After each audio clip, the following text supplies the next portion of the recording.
Crime हो या राजनीति, चुनाव हो या आयोजन, अब हर मुद्दों पर खुलकर होगी चर्चा एक खास शख्सियत के साथ। देखना ना भूलें हमारा कार्यक्रम एक खास मुलाकात।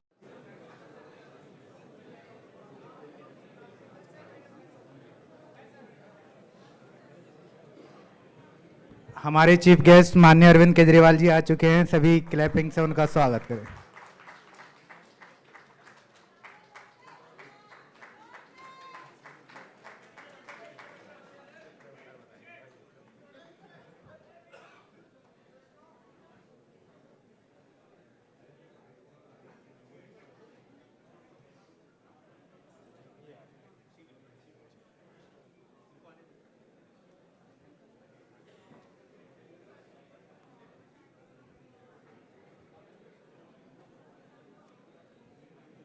Good evening, ladies and gentlemen.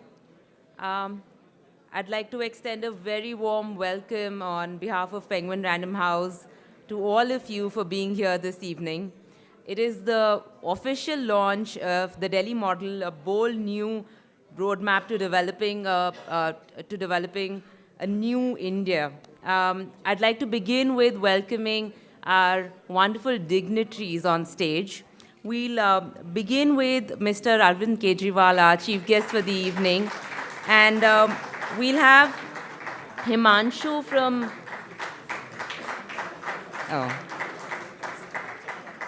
Next, we'd like to invite Mr. Manish Sisodia, former Deputy Chief Minister of Delhi, to join us. Himanshu, please.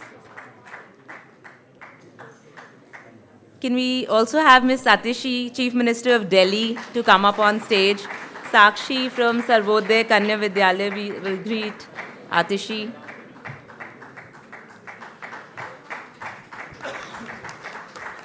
Can I please call Mr. Satinder Jain, the former Health, Power and Water Minister of Delhi? Prince from Sarvodaya Vidyalaya will now welcome him. Finally, can I have our author of the evening, Jasmine Shah, to please come up. Bhumi will...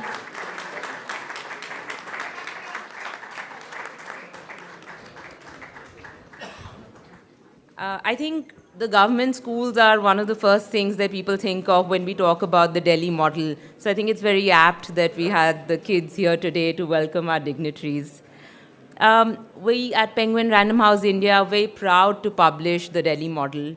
It is the first time that a book of this kind has been done.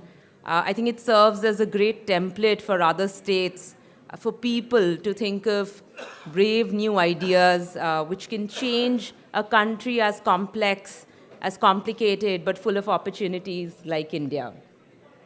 We'll start this wonderful evening by unveiling the book. So can I please have the books called on stage and we can have our guests unveil the books.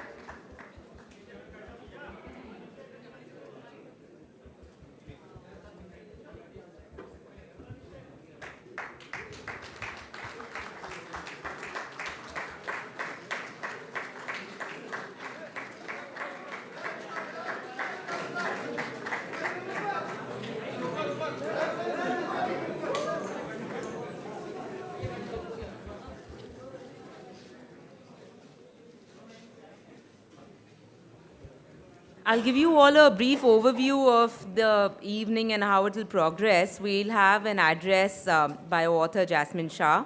It will be followed by a keynote speech by our chief guest, Mr. Kejriwal. We'll have time for a few questions for Mr. Kejriwal before he leaves for his next engagement. Then we'll continue the interaction with the audience, and it'll be moderated by our author. I now invite our author Jasmine Shah to the podium. Jasmine has served as the Vice Chairperson of the Dialogue and Development Commission, the policy think tank of the Delhi government from 2018 to 2024, and is an Aam Aadmi Party leader. He played a crucial role in shaping many reforms of the Delhi model, in transport, environment, electricity, education, and the employment sectors. In a career spanning 2 decades, Jasmine has worked in multiple roles spanning the private, non-profit, and government sectors. A graduate of IIT Madras, he holds a master's in public administration from Columbia University, New York, where he was a Fulbright Nehru Fellow. His columns have appeared in Indian Express, Hindustan Times, Mint, and Economic Times. The Delhi Model is his first book. Please join me in welcoming Mr. Jasmine Shah.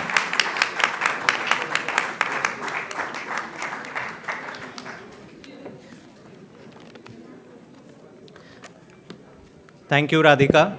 For those who do not know, Radhika Marwa is the editor of this book, and she's been an integral part of this journey.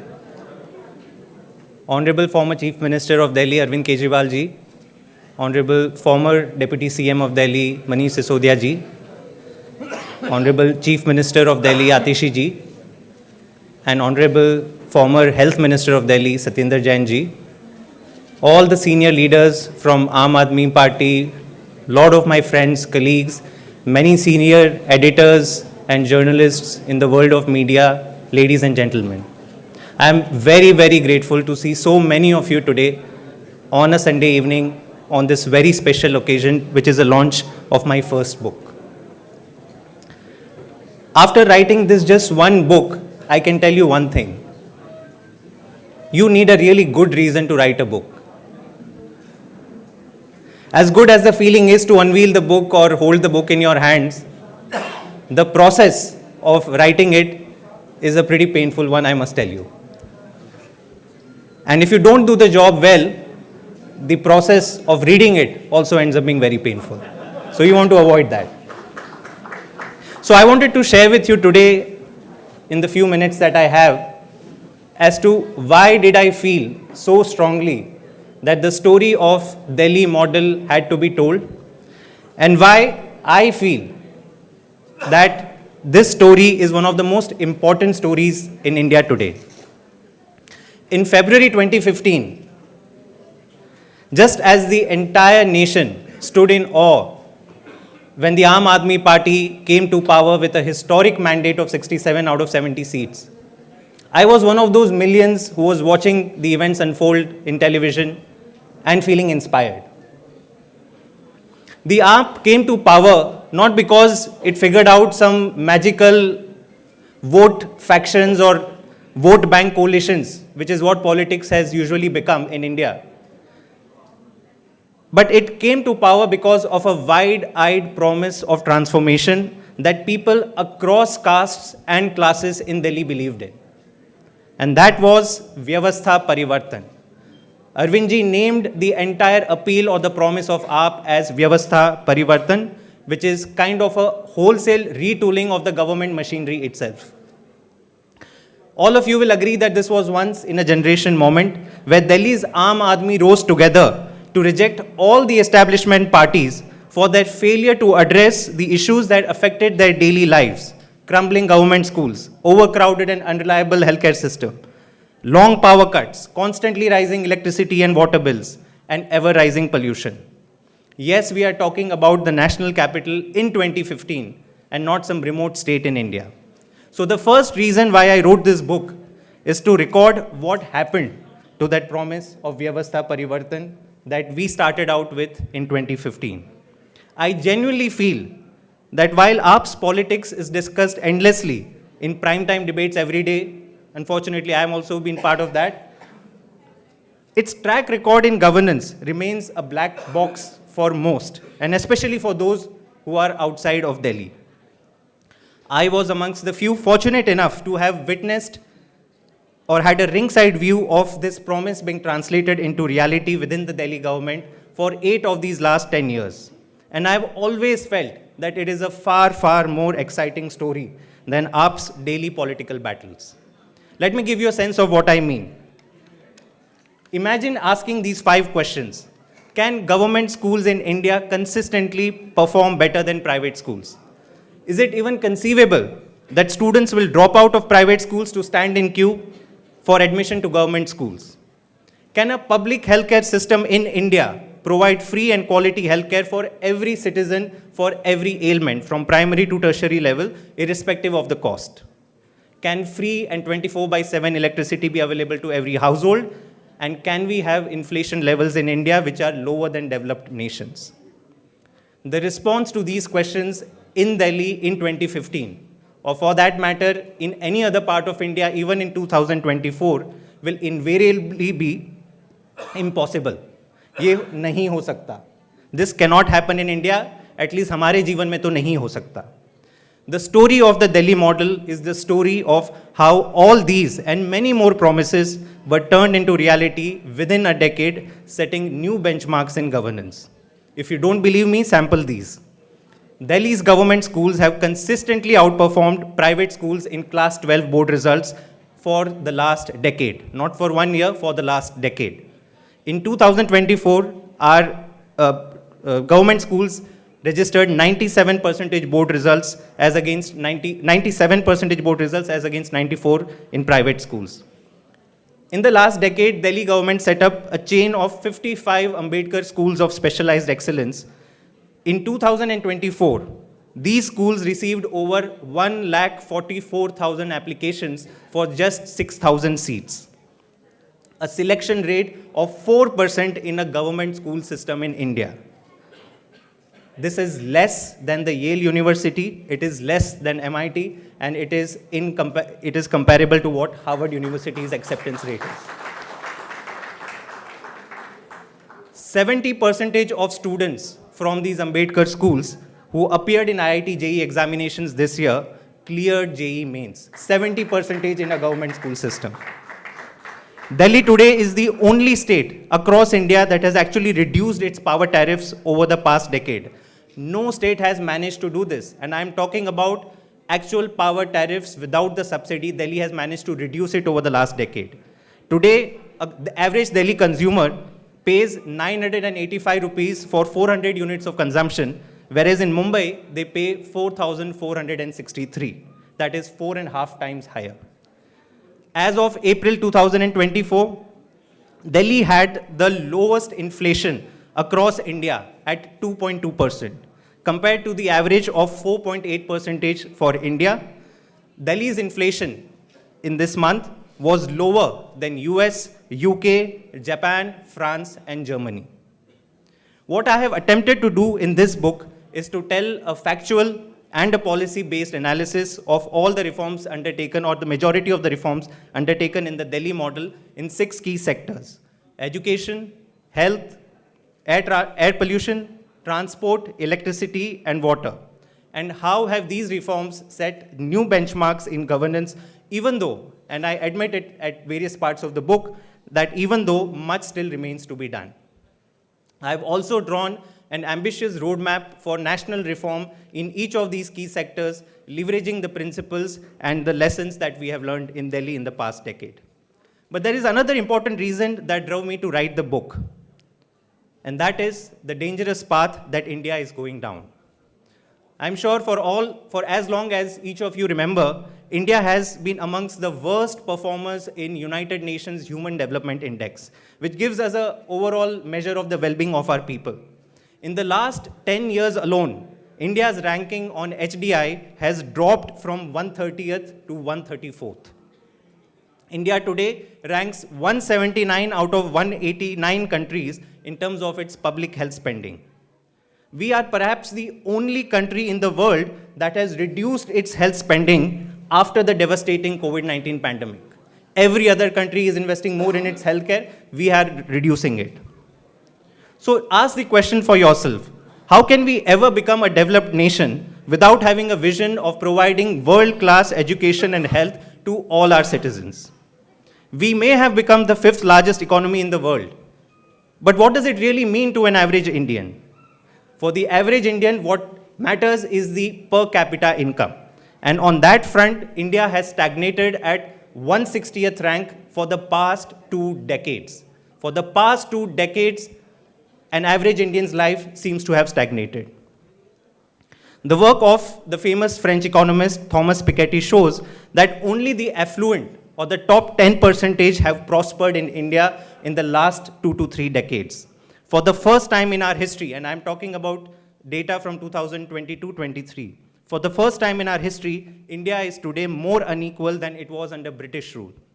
For the first time, India is today more unequal than all the G20 nations of the world, including the United States. And all of this is because we have stuck to a failed trickle-down theory of growth for the past 3 decades. And I'm talking about both the UPA regimes and the NDA regime. This theory, the trickle-down theory of growth, doesn't believe in investing in health or education or offering better quality of life to the Aam Aadmi, to those in the middle or the lower classes. It instead believes that giving huge tax cuts and incentives to the corporates is the surest recipe for a nation's growth. Gujarat is the poster child of this failed theory. And I have an entire chapter in this book dedicated to talking about Gujarat versus Delhi model. This is where I feel that Delhi model stands out as a distinctly new approach to development that India has never seen before. At its core, what is the Delhi model? The Delhi model prioritizes investments in human capital development and better service delivery for all citizens, not just for a class of citizens, while ensuring a social security net for the most vulnerable. After nearly a decade of Delhi model, Delhi today ranks #1 amongst all Indian states in Human Development Index, has the highest minimum wage in India, has the lowest inflation in India, and has amongst the lowest unemployment rates across the country. So while many economists, including Amartya Sen and John Dress, have pointed out serious issues with the Gujarat model and India's current development trajectory, no Indian state has staked its claim to offer a better alternative that delivers resilient economic performance while improving the quality of life for all its people. As I argue in this book, the singular achievement of the Delhi model could be that it has filled this national vacuum. Before I finish, I wanted to thank all those without whom this book would have never seen the light of the day. I could write this insider account of the Delhi model only because I was part of a brilliant team led by Delhi's visionary former Chief Minister Arvind Kejriwal ji. I will always remain grateful to you, sir, and Manish ji, for giving me the opportunity to work in a leadership role in Delhi government all these years and for making me a part of this incredible journey. Much of this book was written in the last 1 year when Arvind ji, Manish ji, and Satinder ji were jailed in a fake case in an attempt to finish off the Aam Aadmi Party. I must say that this only strengthened my resolve to tell the story of the making of the Delhi model as it needed to be told and to tell it well. I also thank all those who have been associated with and have contributed to the making of the Delhi model. The Delhi model is the collective work of hundreds and hundreds of individuals, right from our thousands of volunteers who are part of the SMC committees, to many others who have worked at Sachivalay, to many ministers, to many MLAs. Everyone has contributed their part to the making of Delhi model. I hope I live up to your expectations to have done the job of chronicling the story well. For most of us associated with the AAP, we know how important a role our spouses play. We have seen how families of Arvind ji, Manish ji, and Jain Saab stood steadfast in their support when they were targeted with the worst kind of political vendetta that I believe any political party has seen. For those of us on the outside, these last 2 years were also very difficult. And if not for my wife, Padma Priya, who sometimes believed more than me that this book needed to be written and I was the one to write it, I don't think this book would have seen the light of the day. Thank you, Priya. Where is Priya? Priya is there. And finally, I thank the entire team at Penguin and especially my editor, Radhika Marwa. Thank you, Radhika, for doing such an excellent job of publishing this book in a very tight timeline. I also have an announcement to make before I end. The Hindi version of this book is at a very advanced stage. I have the editor from Penguin Hindi's team over here, Sanjeev ji, and it should be coming out sometime next month. Thank you very, very much.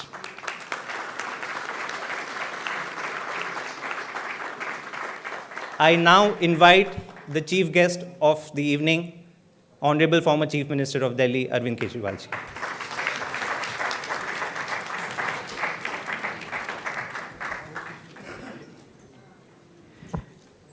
सबसे पहले मैं jasmine Shah को बहुत बहुत बधाई देना चाहता हूँ। ये इतनी इम्पॉर्टेंट किताब इतने इम्पॉर्टेंट सब्जेक्ट पे लिखने के लिए, और इन्होंने काफ़ी दिनों से लिख रहे थे, बहुत मेहनत की है, और इसको आप ज़रूर पढ़िएगा और इसको रिकमेंड कीजिएगा। जैस्मिन बहुत अच्छा लिखते हैं, बहुत सिंपल स्टाइल में लिखते हैं, आपको इसको पढ़ने में बहुत मज़ा आएगा। मैं समझता हूँ कि this is not just about the daily model of governance, it is also about आम आदमी party model of politics. Daily model of governance या आम आदमी पार्टी ऑफ पॉलिटिक्स क्या है? दो तीन चीज़ों के ऊपर मैं गौर डालना चाहूँगा, लेकिन सबसे इम्पॉर्टेंट चीज़ है कि हमने लोगों की दिन ब दिन की ज़िंदगी की मूलभूत समस्याओं को सुलझाने की कोशिश की है, बस, और कुछ नहीं है। बहुत सिंपल है। आपको बच्चों को शिक्षा चाहिए, बीमार हो जाए तो अस्पताल चाहिए, महंगाई हो गई थोड़ा सा कोई सरकार मदद कर दे, बिजली फ्री कर दे, पानी फ्री कर दे। इन मूलभूत समस्याओं को हमने समाधान करने की कोशिश की है, और ये हमने क्यों किया? हमारे से पहले किसी ने क्यों नहीं किया? 75 साल हो गए देश को आज़ाद हुए, हमारे पहले इतनी पार्टियां आई, इतने नेता आए, किसी ने नहीं किया। तो मैं थोड़ा सा इसमें डेटा एनालिसिस वो सारी तो आपको किताब में मिल जाएगी। मैं इसके पीछे की कुछ कहानियां आप लोगों के साथ शेयर करना चाहूँगा। ये स्टेज पे जो लोग बैठे हैं, और कुछ लोग ऑडियंस में बैठे हैं और कुछ लोग शायद इस हॉल में नहीं हैं, ये वो लोग हैं जिन्होंने पूरा दिल्ली मॉडल ऑफ गवर्नेंस कह लीजिए या आम आदमी पार्टी ऑफ पॉलिटिक्स के जिम्मेदार हैं। और इनमें सबसे पहले मैं मनीष सिसोदिया से मिला था। मैं जब इनकम टैक्स डिपार्टमेंट में काम किया करता था, तो इनकम टैक्स डिपार्टमेंट में उन दिनों में मैं असिस्टेंट कमिश्नर था, तो डिप्टी कमिश्नर हो गया था। डिप्टी कमिश्नर एक मिडिल क्लास एग्जिस्टेंस होती है। कौशाम्बी के एक फ्लैट में रहते थे, तो एक मिडिल क्लास परिवार की जो समस्याएं होती है वही समस्याएं हमारी भी थी। हम सब लोग जानते हैं सरकार में बहुत करप्शन है, इनकम टैक्स में भी बहुत करप्शन था, अभी भी है। तो करप्शन के खिलाफ एक लड़ने का जुनून पैदा हुआ। मैं इंजीनियर भी हूँ, तो मुझे थोड़ी बहुत कोडिंग करनी भी आती थी, तो मैंने खुद ही घर पे बैठ के एक वेबसाइट बनाई, परिवर्तन.com, और उस पर लिखा कि अगर आपको इनकम टैक्स में कोई परेशान करता है और रिश्वत मांगता है तो परिवर्तन को बताना, परिवर्तन आपके लिए बिना रिश्वत के काम करवाएगा।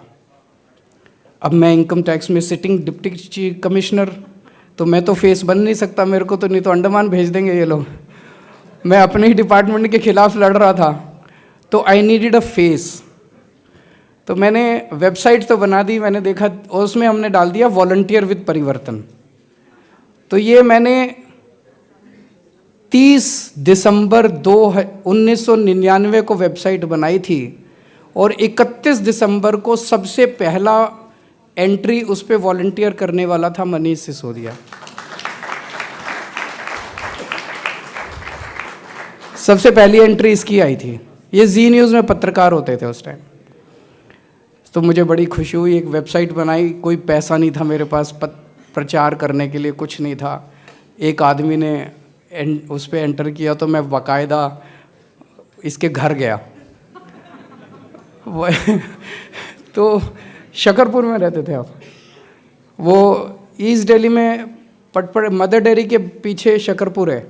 वहाँ शकरपुर में ये 1 रूम फ्लैट में छत के ऊपर एक ही कमरा था, उसी में इनकी किचन थी, और वहाँ ये रहते थे। तो वहाँ इनके साथ छत के ऊपर बैठ के 1 घंटा बातचीत हुई। ये मैं इसलिए बता रहा हूँ, ये दिखाने के लिए कि हम किस बैकग्राउंड से आते थे, जो बहुत ज़रूरी था, जो काम हमने किया। उसके बाद हम दोनों ने मिलके उस परिवर्तन को आगे बढ़ाया। फिर मैंने डिपार्टमेंट छोड़ दिया, रिज़ाइन कर दिया। फिर 10 साल हम लोगों ने दिल्ली की झुग्गियों के अंदर काम किया, सुंदर नगरी की झुग्गियों, नंद नगरी की झुग्गियों में, और कई महीने में झुग्गियों में रहा, ये देखने के लिए कि झुग्गी वालों की आम जिंदगी कैसी होती है, झुग्गी वाले कैसे कोप अप करते हैं, किन स्कूलों में जाते हैं। स्कूलों का बुरा हाल था, GTB अस्पताल गुरु तेग बहादुर हॉस्पिटल बगल में होता था, उसका बुरा हाल था। ना इलाज के लिए उनके पास कोई सुविधाएं, ना पढ़ाने के लिए बच्चों के लिए। उस बैकग्राउंड से जब हम लोग सरकार में आए तो सबसे पहले एक आम आदमी की मूलभूत समस्याओं का समाधान करने की कोशिश करी हम लोगों ने। और फिर हमें मिल गया सतिंदर जैन। सतिंदर जैन वो शख्स है, इसको आप कोई प्रॉब्लम दे दीजिए, ये कहीं ना कहीं से, he is a professional architect, कोई ना कोई वो दे दीजिए, ये कुछ ना कुछ समाधान निकाल लेता है। हमारे में से कोई भी, जो हम शुरू वाले लोग थे, कोई भी पॉलिटिकल बैकग्राउंड से नहीं आता। हमारे बाप दादा परदादा नाना नानी दादा दादी चाचा मामा, कोई दूर दूर तक पॉलिटिक्स से लेना देना नहीं है। उस बैकग्राउंड से आके जब हमने सरकार में एंटर किया तो सबसे पहले हमने फिर स्कूल, अस्पताल, बिजली, पानी, महंगाई, इन मुद्दों का समाधान हम लोगों ने करने की कोशिश की। तो कोई सोच नहीं सकता था। मुझे याद है जब हम दिल्ली की झुग्गियों में सुंदर नगरी में काम किया करते थे तो काफ़ी झगड़ा होता था। शीला जी की सरकार थी, उनके साथ धरने प्रदर्शन, राशन सिस्टम बहुत गड़बड़ था। उन दिनों में चर्चा चली करती थी, और केवल स्टेट लेवल पे नहीं, राष्ट्रीय स्तर के ऊपर चर्चा चलती थी that the government can not run schools. सरकार स्कूल नहीं चला सकती। मैं मन में सोचता था, यार जो सरकार स्कूल नहीं चला सकती वो सरकार क्या चलाएगी? सरकार चलाना तो बहुत बड़ी बात है। एक स्कूल जिन सरकारों से नहीं चलता, that government ought to resign, उनको इस्तीफा दे देना चाहिए जो सरकार स्कूल नहीं चला सकती। तो एक नैरेटिव तैयार किया गया था कि सरकार स्कूल नहीं चला सकती, तो इसीलिए स्कूलों को प्राइवेटाइज कर दो, चैरिटी बेसिस पे एक एक कॉरपोरेट को 2-2 3-3 स्कूल दे दो, वो कॉरपोरेट चलाएगा स्कूल। एक नैरेटिव तैयार किया जा रहा था कि 4 स्कूल इस कंपनी को दे दो, 4 स्कूल। वो बेसिकली लैंड स्कैंडल था, बिकॉज ये सारे सरकारी स्कूल प्राइम लैंड के ऊपर दिल्ली के बीचों बीच हैं। तो वो ज़मीन लेके क्या करते, वो स्कूल में तो पता नहीं क्या करते, कुछ बच्चों को बढ़ाते नहीं बढ़ाते, उस ज़मीन के ऊपर अपना कुछ ना कुछ खड़ा कर लेते और वो करते। हमने आके इस पूरे नैरेटिव को बदला कि the government can run schools if it has the right intent to do it. सरकार स्कूल चला सकती है, सरकार अस्पताल भी चला सकती है, सरकार मोहल्ला क्लिनिक भी चला सकती है, अगर सरकार की नीयत साफ हो तो। हमने एक सरकारी स्कूल ठीक किए, हमने अस्पताल बनाए, हमने बिजली 24 घंटे की पूरे देश के अंदर। गज़ब की बात है, 75 साल हो गए देश को आज़ाद हुए, अभी तक एक पार्टी, एक नेता, एक सरकार 75 साल में पूरे देश में कहीं 24 घंटे बिजली नहीं कर पाई। As if it's such a rocket science. केवल दिल्ली अकेला राज्य है आज पूरे देश के अंदर जहां बिजली 24 घंटे है। बाकी आप यूपी में फ़ोन करके पूछ लो, बिहार में फ़ोन करके पूछ लो, राजस्थान में, छत्तीसगढ़ में, इधर उधर 10-10 घंटे, 12-12 घंटे के पावर कट लगते हैं। तो एक चीज़ और दिमाग में आती थी उन दिनों में, जब हम पॉलिटिक्स आपस में डिस्कस किया करते थे, जब सुंदर नगरी में काम करते थे, हम देखते थे ये पार्टी उसको गाली दे रही है, वो पार्टी उसको गाली दे रही है, मतलब बस गाली चल रही है जैसे आजकल चल रहा है। अभी दिल्ली में चुनाव आने वाले हैं, बीजेपी के पास कोई मुद्दा ही नहीं है। बीजेपी 24 घंटे केवल केजरीवाल ये, केजरीवाल वो, केजरीवाल का घर ऐसा, केजरीवाल की जैकेट ऐसी, केजरीवाल के कपड़े ऐसे, केजरीवाल के जूते ऐसे, आज इसने नए जूते क्यों पहने, आज इसने जैकेट क्यों, 24 घंटे केवल गाली गलोच। उस टाइम में सोचता था ये मुद्दों की बात क्यों नहीं करते। धीरे धीरे धीरे धीरे हमने राजनीति के अंदर मुद्दों की बात करने के लिए इनको फोर्स तो किया है थोड़ा बहुत। प्रधानमंत्री जी को गुजरात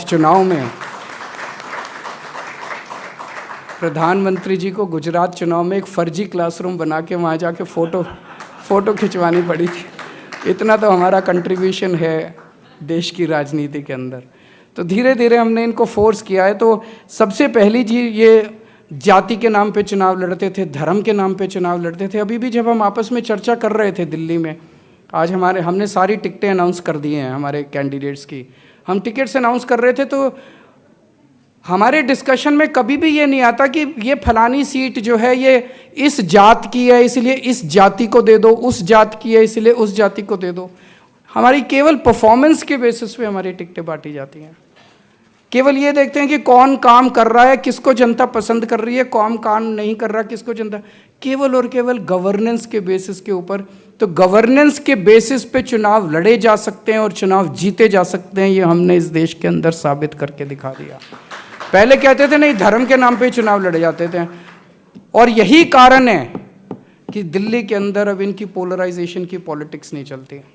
पिछले चुनाव में 2020 में इन्होंने कितना शाहीन बाग करने की कोशिश की, लेकिन स्कूल और अस्पतालों ने शाहीन बाग को हरा दिया। बहुत बड़ी बात है।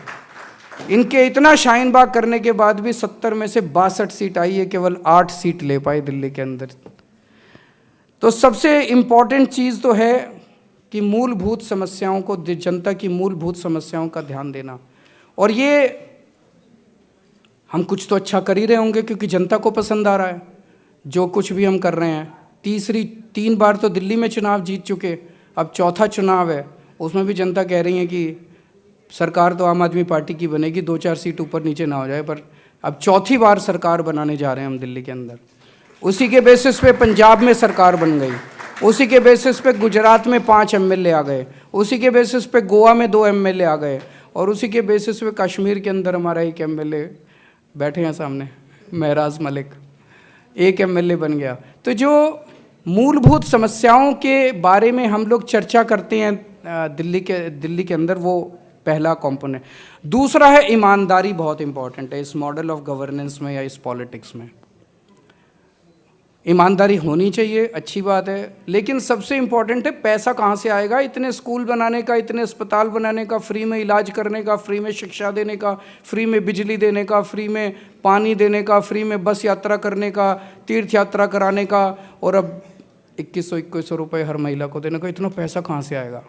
पैसा तो तभी आएगा जब ईमानदारी से काम कर करके पैसा बचाओगे। तो वो हमने ईमानदारी से काम कर करके पैसा खूब बचाया दिल्ली के अंदर, और उसी पैसे से हमने ना केवल मूलभूत समस्याएं दी लोगों को, मैं चैलेंज के साथ कह सकता हूं जितना इंफ्रास्ट्रक्चर का डेवलपमेंट पिछले 10 साल के अंदर दिल्ली में हुआ, उसके पहले 65 साल के अंदर दिल्ली में नहीं हुआ था। पिछले 65 साल में दिल्ली में 62 फ्लाईओवर बने। हमारी सरकार के पहले, हमारी सरकार 2015 में बनी थी। आज़ादी के बाद पहले 65 साल में दिल्ली में 62 फ्लाईओवर बने थे। हमारे 10 साल में दिल्ली में 38 नए फ्लाईओवर बने हैं। हमारे से पहले दिल्ली मेट्रो 200 किलोमीटर बनी थी।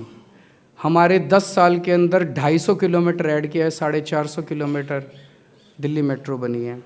हमने पिछले 10 साल में 10,000 किलोमीटर की नई सड़कें बनवाई हैं, 6800 किलोमीटर की नई सीवर लाइन डाली है, 6800 किलोमीटर की नालियां बनवाई हैं, ड्रेन्स बनवाई हैं, 4000 किलोमीटर की नई पानी की पाइपलाइन डलवाई है, 4 लाख नई स्ट्रीट लाइट्स लगवाई है। पहले 66,000 स्ट्रीट लाइट्स होती थी दिल्ली में, हमने 4 लाख स्ट्रीट लाइट्स लगवाई है। पहले मुश्किल से 10-15 हज़ार सीसीटीवी कैमरे होते थे, हमने 3 लाख सीसीटीवी कैमरे लगाए हैं। पर स्क्वायर किलोमीटर डेंसिटी के हिसाब से आज New York, Tokyo, London, France, Paris, जो मर्जी पूरे दुनिया के अंदर सबसे डेंसिटी जो है सीसीटीवी कैमरों की सबसे ज़्यादा दिल्ली के अंदर है आज पूरे दुनिया के अंदर। उनका मॉडल ऑफ गवर्नेंस क्या है? उनका मॉडल ऑफ गवर्नेंस जो अभी जैस्मिन बता रहे थे वो है कि बेसिकली तो ये है कि सारा सरकारी पैसा कहाँ खर्च होना चाहिए। वो कहते हैं सारा सरकारी पैसा कुछ टॉप के कॉरपोरेट्स को दे दो, कुछ टॉप की कंपनियों को दे दो, और वहाँ से वो ट्रिकल डाउन करेगा। ट्रिकल डाउन थ्योरी मेरे को नहीं पता, मेरे को ज़्यादा इकोनॉमिक्स नहीं आती, पर जिसने भी ये ट्रिकल डाउन थ्योरी बनाई है उसने बड़ा शातिर काम किया। भ्रष्टाचार को लेजिटिमाइज करने के लिए उसने बड़े अच्छे शब्दों का इस्तेमाल करके एक ट्रिकल डाउन थ्योरी बनाई कि जो भी सरकार है खूब पैसे दो उनको, और बदले में वो तुम्हें पॉलिटिकल डोनेशंस देंगे। तो टैक्स कंसेशंस दे दो, उनके लोन माफ़ कर दो। जब उनसे बोलो भाई स्कूल बनाने हैं, अस्पताल बनाने हैं, लोगों को शिक्षा देनी है, सड़कें बनानी है, तो वो नहीं कहेंगे नहीं नहीं नहीं, वो सारा हम इनको टैक्स कंसेशन दे रहे हैं, 15 लाख करोड़ रुपए के इनके लोन माफ़ कर दिए। लेकिन जब उनको स्कूल बनाने के लिए कहते हैं तो कहते हैं पैसे नहीं है। उनके कितने 1 लाख करोड़ रुपए आप बता रहे थे कि टैक्स कंसेशंस दिए, लेकिन जब उन्हें हम कुछ भी मांगते हैं तो कहते हैं पैसे नहीं हैं। तो बेसिकली वो सारा पैसा कुछ टॉप के कॉरपोरेट्स को देना चाहते हैं, उनको देते रहते हैं और कहते हैं धीरे धीरे धीरे धीरे बूंद बूंद करके जनता तक पैसा पहुंचेगा, ये बड़ी बड़ी इंडस्ट्री लगाएंगे, उसमें लोगों को नौकरियां मिलेंगी, जब नौकरियां मिलेंगी। हमारा बिल्कुल उल्टा मॉडल है। हमारा मॉडल है कि जनता को शिक्षित करो, इन्वेस्ट इन ह्यूमन कैपिटल। आप जनता को शिक्षा दो, जनता को स्वास्थ्य सेवाएं दो, जनता को तैयार करो, इस देश की जनता को तैयार करो और एक आम आदमी की जेब में पैसा डालो। एक आम आदमी की जेब में पैसा डालोगे तो इकोनॉमी के अंदर डिमांड पैदा होगी और इकोनॉमी के अंदर डिमांड पैदा होगी तो प्रोडक्शन बढ़ेगी इकोनॉमी की, और प्रोडक्शन बढ़ेगी तो उसी से देश रोज़गार मिलेंगे, उसी से देश का विकास होगा। ये हमारा एक इकोनॉमी का मॉडल है। क्या दिल्ली के कामों को स्केल अप किया जा सकता है? हमने दिल्ली में 200 यूनिट बिजली मुफ्त दी, एक आम आदमी को थोड़ी सी राहत दी महंगाई से। क्या पूरे देश की बिजली फ्री की जा सकती है? बिल्कुल की जा सकती है। मैंने सारा कैलकुलेशन किया है, 1,80,000 करोड़ रुपए का खर्चा आएगा बस। 1,80,000 करोड़ तो ये एक आदमी को ही दे देते हैं। क्या दिल्ली के देश के सारे स्कूलों को ठीक किया जा सकता है? बिल्कुल किया जा सकता है। 10 लाख सरकारी स्कूल हैं, 18 करोड़ बच्चे पढ़ते हैं, 5 लाख करोड़ रुपए का खर्चा आएगा। देश के सारे रिमोट से रिमोट गांव के अंदर भी, देश के रिमोट से रिमोट गांव में भी सरकारी स्कूल ठीक हो जाएंगे, शानदार हो जाएंगे, प्राइवेट से अच्छे हो जाएंगे। 5 लाख करोड़ तो कुछ भी नहीं है भाई साहब। क्या देश के सारे सरकारी अस्पतालों को ठीक किया जा सकता है? बिल्कुल किया जा सकता है, उसमें भी 5 लाख करोड़ रुपए का खर्चा आएगा। इतने से पैसे के अंदर देश का इतना ज़बरदस्त विकास हो सकता है। नीयत नहीं है। मैं हमेशा कहता हूँ सरकार में पैसे की कमी नहीं है, नीयत की कमी है। तो बहुत बहुत शुक्रिया आप लोगों का, जैस्मिन को बहुत बहुत बधाई, और इस किताब को आप लोग ज़रूर पढ़िएगा और ख़रीद के डिस्ट्रीब्यूट भी कीजिएगा लोगों को पढ़ने के लिए, ताकि एक आम आदमी की बात, कि आम आदमी की गवर्नेंस और आम आदमी की राजनीति कैसे हो, ये जनता तक पहुंच सके और ये डिस्कशन जो है ये वाइडर हो सके।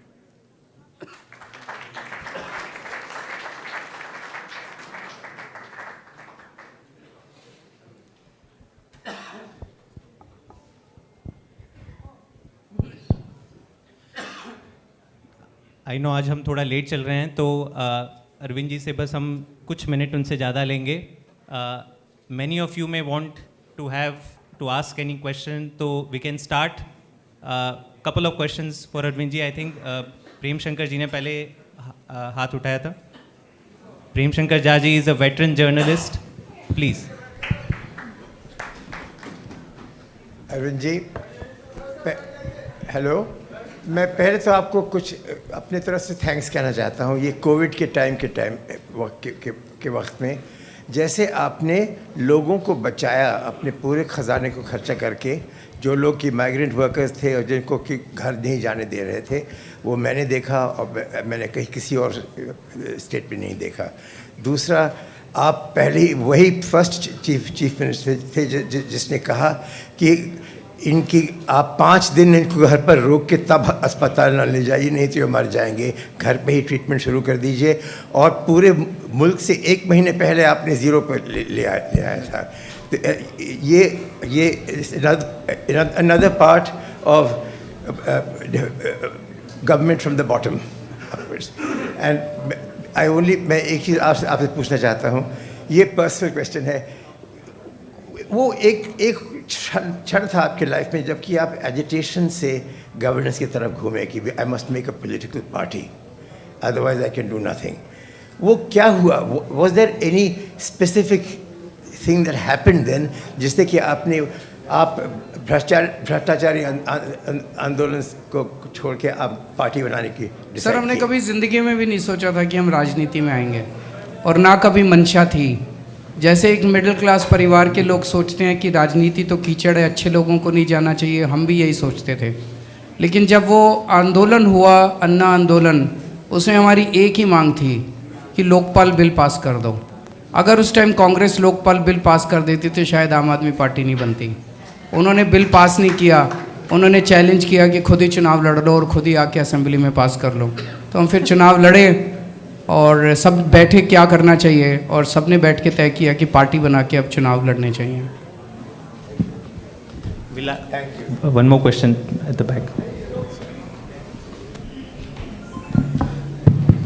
नमस्ते सर, मेरा नाम समीक्षा है, पीएचडी इकोनॉमिक्स JNU।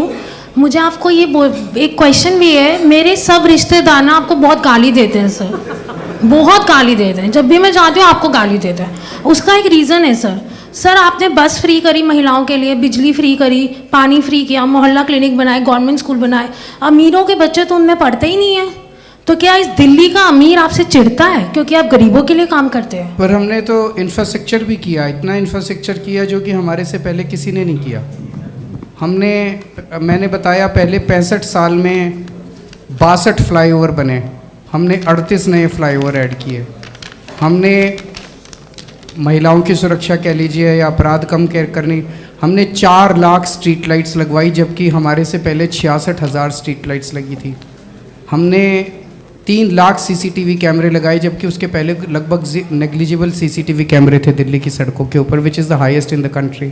10,000 किलोमीटर की सड़कें बनवाई, 6800 किलोमीटर की सीवर लाइंस डलवाई। मुझे नहीं पता, आपको उनको समझाना पड़ेगा कि वो आम आदमी पार्टी को वोट दें।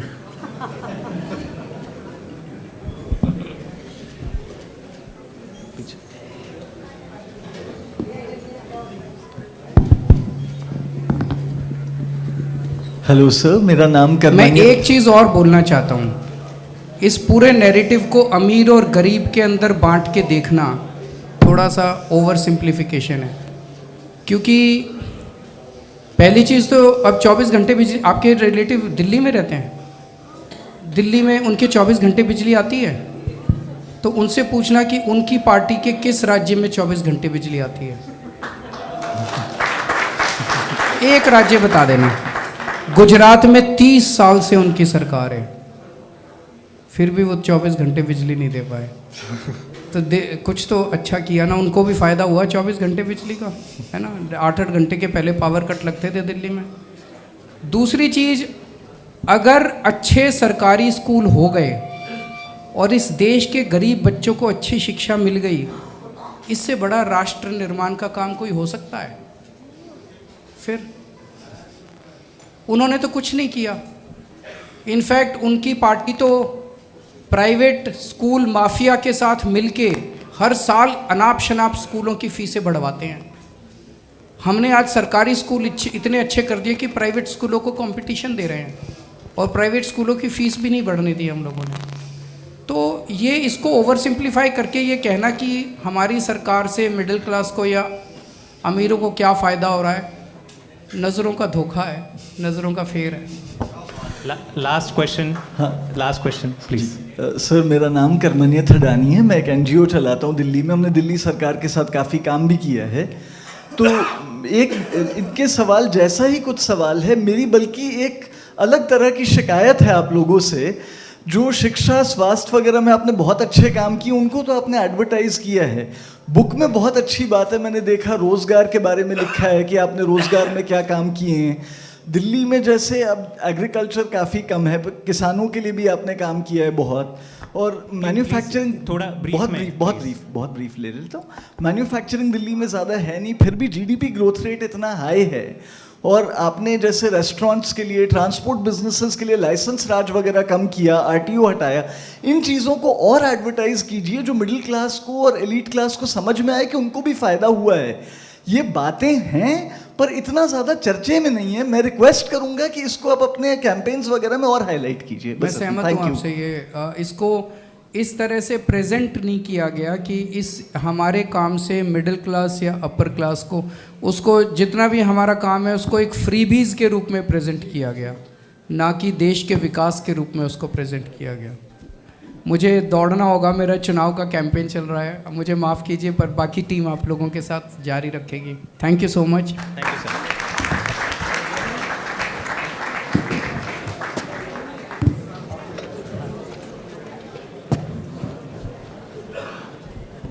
So we'll continue with the discussion. Please take your seats.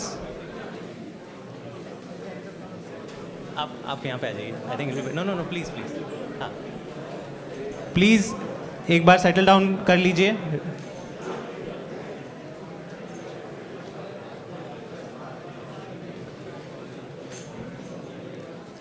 So we'll start with the rest of the session. Please take your seats.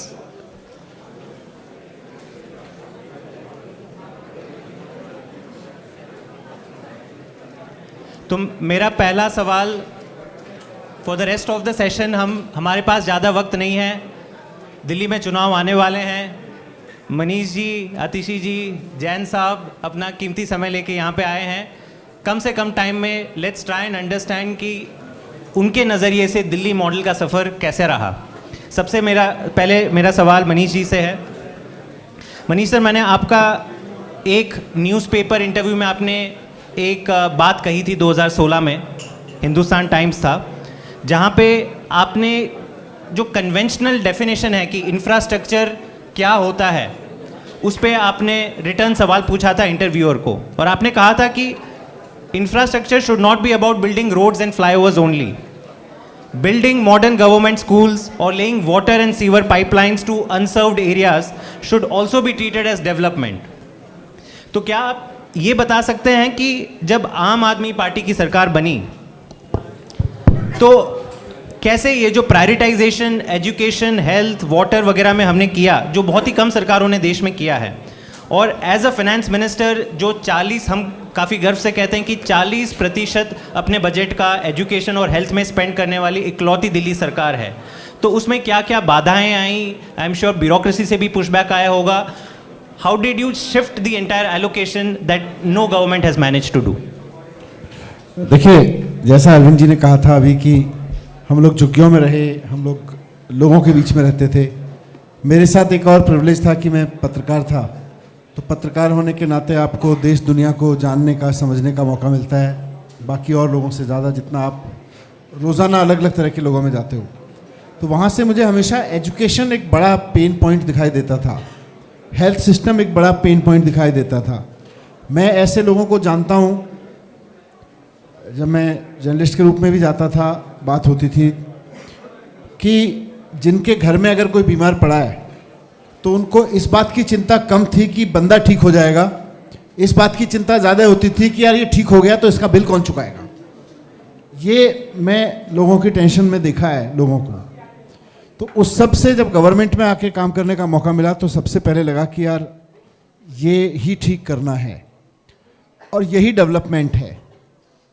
हम लोग, मैं और सत्येंद्र जी एक बार बात कर रहे थे विकसित शब्द पे, डेवलप्ड शब्द पे, तो सत्येंद्र जी ने बड़ी अच्छी चीज़ कही थी जिसको मैंने फिर कई जगह कोट किया कि हम जब छोटे थे तो हमें स्कूल में पढ़ाया जाता था विकासशील देश है, भारत एक डेवलपिंग कंट्री है, अनडेवलप्ड कंट्री होते हैं, डेवलपिंग कंट्री होते हैं और डेवलप्ड कंट्री होते हैं. तो भारत डेवलपिंग कंट्री है. जब हम पेरेंट्स बने तो हमारे बच्चों को भी यही पढ़ाया जा रहा है कि India is still developing country. और मैं अपनी समझ के आधार पे कह सकता हूँ कि जब तक हम हेल्थ और एजुकेशन को फिक्स नहीं करेंगे इंडिया में, तब तक India will be for ages and ages only developing country. It can never become a developed country. आज दुनिया में जिनको भी हम डेवलप्ड कंट्रीज कहते हैं, उनकी फाउंडेशन में एजुकेशन है. ऐसा नहीं है कि हमारे पास अच्छी एजुकेशन नहीं है. हमारे पास IITs हैं, IIMs हैं, दिल्ली यूनिवर्सिटी के इतने शानदार कॉलेजेस हैं और देश भर में इतने शानदार एजुकेशन इंस्टीट्यूट्स हैं, कई सारे स्कूल्स हैं. लेकिन हम 1%, शायद 1% भी बच्चों को नहीं दे पा रहे होंगे जैसी एजुकेशन दे रहे हैं. वो स्काई इज द लिमिट की है. और बाकी के 99% बच्चों को एजुकेशन जो दे रहे हैं उसका कितने गड्ढे में है वो, उसका कोई लिमिट नहीं है. तो उससे नेशनल एवरेज खराब हो रहा है. हम ये नहीं कह रहे कि IIT हम और बनवा दें तो देश सुधर जाएगा. मैं कह रहा हूं कि अगर आप, अरविंद जी ने कहा 18 करोड़ बच्चे हैं, 18 करोड़ में बच्चे को कैसी एजुकेशन मिलती है, इंडिया तो उससे भी डेवलप होगा. एक टॉपर बच्चे को आप IIT भेज दो, IIM भेज दो और वो जाके गूगल का CEO बन जाएगा, उससे डेवलप नहीं होगा. इससे होगा कि 18वें करोड़ बच्चे को कैसी एजुकेशन मिल रही है. मैं कई शहरों में जाता हूँ, छोटे छोटे, मैं गाँव में जाता था, पत्रकार के रूप में भी जाता था, तो वहाँ सुनता था जैस्मीन में कि छोटे कस्बों में मैंने कई लोगों से सुना, जो लोग मुझे एज ए जर्नलिस्ट या इवन फॉर सोशल वर्कर जब मैं जाता था, होस्ट कर रहे होते थे, वो कहते थे सर हमारे ना इलाके का डेवलपमेंट अब कुछ होने लगा है. तो मैं उनसे पूछा क्या डेवलपमेंट होने लगा है? सर देखो शहर से बड़ी सड़क आ गई. बहुत अच्छी बात है. फिर क्या हुआ, सर देखो 2 बड़े मॉल भी खुल गए हैं, अब यहाँ पिज़्ज़ा मिलने लगा है छोटे कस्बे में। अब ये मैं 15, 20, 25 साल पुरानी बात बता रहा हूँ। अब यहाँ फलानी कंपनी का बर्गर का वो आ गया है रेस्टोरेंट, यहाँ फलानी कंपनी की शर्ट्स मिलने लगी हैं, शोरूम आ गया है, आउटलेट बन गए हैं। मैं उनसे पूछता था स्कूल बने, सरकारी स्कूल कैसे हैं? तो जो लोग मुझे होस्ट कर रहे थे एज ए जर्नलिस्ट या एज ए सोशल वर्कर, वो बहुत जेन्युइन लोग थे, उनके कंसर्न्स बड़े जेन्युइन थे। पर मेरी प्रॉब्लम है कि उनकी डेफिनेशन में डेवलपमेंट में स्कूल था ही नहीं। वो चाहते थे इलाके का विकास हो, वो चाहते थे इलाके में कुछ तरक्की हो लोगों की, लेकिन उनको लगता था अच्छे मॉल बन जाए, अच्छी सड़क बन जाए, तरक्की हो गई and we can call it, मतलब उसके बेस पे हम किसी कस्बे को या किसी शहर को कह सकते हैं डेवलप हो रहा है। भाई अब स्कूल बनने से भी डेवलपमेंट का कोई लेना देना है? लास्ट में कहूंगा इसमें कि मैं अभी कल परसों कश्मीर में था, सब लोग बड़े खुश हैं साहब, बड़ा अच्छा हाईवे बन गया है, एक हाईवे बना है वहाँ, ट्रेन बनी है, बहुत लोग खुश हैं कि साहब कश्मीर में जम्मू से कश्मीर को जोड़ने का हाईवे अब महराज मलिक भाई कहाँ हैं, बैठे हैं यहाँ, तो जम्मू से कश्मीर को जोड़ने का हाईवे ऐसा हो जाएगा कि आप 2.5 घंटे में कश्मीर पहुंच जाएंगे 10 घंटे की जगह। तो वो गाड़ी का ड्राइवर था, मैंने उससे पूछा ये तो अच्छा है पर बच्चों का स्कूल का क्या हुआ? सर स्कूल के तो बहुत बुरे हाल हैं। मैं तुम्हारे बच्चे कहाँ पढ़ते हैं? सर मुश्किल से किराए पे जम्मू में कमरा लिया है, वहाँ पे अपने बच्चों को पढ़ाता हूँ मैं। तुम्हारे गाँव में क्या है? सर वहाँ तो कुछ भी नहीं है, ना प्राइवेट है ना गवर्नमेंट है। गवर्नमेंट स्कूलों के क्या हाल है? बहुत बुरा है। सड़क कहाँ से निकलेगी? जी मेरे गाँव के बिल्कुल पास से निकलेगी। तो ये जो डेवलपमेंट की हमारी संकुचित डेफिनेशन है, परिभाषा है, इसको बदलना पड़ेगा। मेरा मानना है कि एक पुल बाद में बन जाएगा, पुल भी चाहिए, मॉल भी चाहिए, चौड़ी सड़क भी चाहिए, लेकिन सबसे पहले स्कूल चाहिए, तब डेवलप होगा, नहीं तो नहीं हो सकता। 1 सेकेंड पहले will come to the audience. मेरा नेक्स्ट सवाल सत्येंद्र जैन जी के साथ है। सर मैंने किताब में आपका जब इंट्रोडक्शन दिया तो आपको एज एन आइडिया मिनिस्टर ही इंट्रोड्यूस किया, और आज अरविंद जी ने भी ये बात कह दी जो मेरे ख्याल से रहस्य है, बहुत सारे लोग बाहर नहीं जानते हैं that Satyendra ji is the idea minister of our government. और मतलब बहुत लंबी लिस्ट है, मोहल्ला क्लिनिक जैसा आइडिया आज जिसे WHO एज अ बेंचमार्क मानता है, नेशनली इंटरनेशनली उसकी बहुत बात होती है, to figuring out how government hospitals can be build at 1/3 of the cost, जो आपने वो काम किया। You come from an architecture background and not just in health, many other sectors. सबसे ज़्यादा आई थिंक लोगों के मन में ये सवाल है कि एजुकेशन पे काफ़ी बात होती आई है, मनीष जी ने किताब भी लिखी है हेल्थ सेक्टर को लेके, क्योंकि आप you never belong to the health sector. जब आपको हेल्थ मिनिस्टर बनाया गया तो how did you go about making this blueprint? क्योंकि एक तो ये होता है कि आपने एक स्कीम बना दी, कुछ क्लिनिक्स बना दिए, जो हेल्थ सेक्टर जो पूरा रिफॉर्म हुआ उसका थोड़ा आप अपना जर्नी अगर बता दें। पहले तो मेरा सबसे पहले ये मानना है, मैं थोड़ा ना आपको एक वॉक करके दिखा देता हूँ। जैसे चल रहे हैं ना हम लोग, तो चलने के लिए 2 चीज़ें बहुत ज़रूरी हैं, आपकी दोनों पैर, दोनों टांगे। डेवलप करने के लिए भी किसी को भी 2 चीज़ें चाहिए, एजुकेशन और हेल्थ केयर। मेरा फर्म बिलीफ है, दुनिया में जितने भी कंट्रीज़ हैं, आप 10 का नाम ले लो, 20 का नाम ले लो, 50 का नाम ले लीजिए, जो भी डेवलप हुए, वहाँ पे quality health care, quality word important है, और क्वालिटी एजुकेशन वहाँ के नागरिकों के लिए फ्री थी। जो हमें आज तक सिखाया जा रहा है फ्री कुछ नहीं होना चाहिए, फ्री कुछ नहीं होना चाहिए, फ्री कुछ नहीं होना चाहिए, तो हम कभी भी डेवलप कंट्री नहीं बनेंगे, इस बात की गारंटी है। और क्वालिटी सबसे पहला वर्ड आता है। हमारे यहाँ 2 चीज़ों पे किसी चीज़ को भी देखा जाता है। पहली चीज़ पैसा कितना खर्च किया, और दूसरी चीज़ कितने लोग लगाए। आउटकम से कोई मतलब नहीं होता। जब मुझे हेल्थ मिनिस्टर बनाया गया था पहली बार 2013 में, मैं डर गया था वाकई। मैं आर्किटेक्ट हूँ, मैंने सोचा था कि PWD मिनिस्टर बनूंगा। मैं PWD मिनिस्टर के कमरे में जाके बैठ गया, थोड़ी देर में मनीष जी आ गए। मैंने कहा मेरे को कहाँ जाना है? कहते आपका कमरा ऊपर है। तो मैं ऊपर गया तो पता लगा हेल्थ मिनिस्टर हूँ मैं। वाकई में मैं डर गया। अब डॉक्टर साहब हंस रहे हैं, तो मैंने क्या करूँ? मैं आधा घंटा सोचता रहा। मैंने कहा हेल्थ मिनिस्टर बना दिया मुझे, तो मुझे कुछ समझ नहीं आया। मैं सबसे पहले शाम को 6 बजे निकला वहाँ से ऑफिस से, मैं हॉस्पिटल्स के विजिट पे चला गया।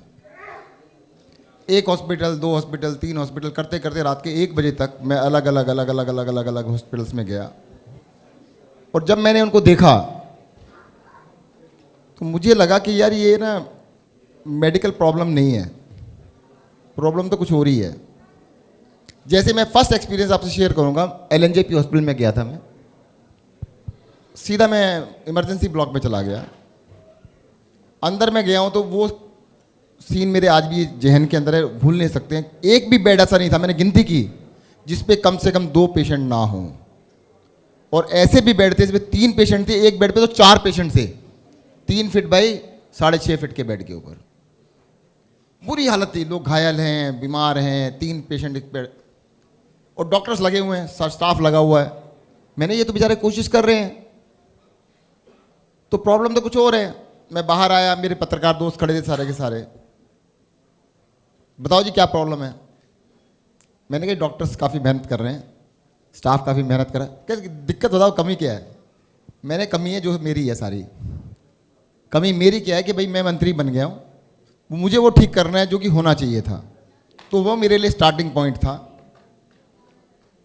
लकीली अनलकीली 49 डेज के बाद सरकार गिर गई, तो पूरा 1 साल मिला मुझे अपने आइडियाज़ को बनाने का। तो मैंने हेल्थ के ऊपर बहुत सारी चीज़ें बनाई, जैसे कि मोहल्ला क्लिनिक कैसे बना। मैं एक डिस्पेंसरी को विजिट करने गया था एज ए मिनिस्टर। उस डिस्पेंसरी में 22 लोगों का स्टाफ था, 22। डॉक्टर साहब एक थे, लैब भी थी वहाँ पर, लैब के अंदर टेस्ट नहीं होते थे। 3 लोगों का स्टाफ था, कोई टेस्ट नहीं था। फार्मेसी थी, उसमें कोई दवाई नहीं थी। 22 लोगों का स्टाफ था। और मैंने उनसे बाद में पूछा, भाई आपकी दिक्कत क्या है। कहते स्टाफ की कमी है। और मैंने फिर स्टडी किया भाई इस बिल्डिंग को बनाने का खर्चा कितना आता है। जो डिस्पेंसरी 4 करोड़ से 5 करोड़, एक डिस्पेंसरी बनाने की कॉस्ट 4 करोड़ से 5 करोड़। देखो जी मैं बनिया हूँ, पैसे पूसे खर्च करने मुझे आते नहीं है। और मैंने मेरी थ्योरी का नाम है 10x। 10x का मतलब किसी भी चीज़ की क्वालिटी को 10 गुना अच्छा करो और कॉस्ट को 10 गुना कम करो, हर चीज़ के लिए। सबसे पहले मैं अपना फॉर्मूला लगा देता हूँ। तो मैंने कहा 4 करोड़ है तो 40 लाख में होना चाहिए बस। तो अब मैंने कहा इसको डिजाइन बना लेते हैं। बचपन से देखते एक डॉक्टर एक कंपाउंडर होता था, तो मैंने जाके मिलता क्या है, वही नहीं मिल रहा। भाई मुझे क्या चाहिए एज ए पेशेंट।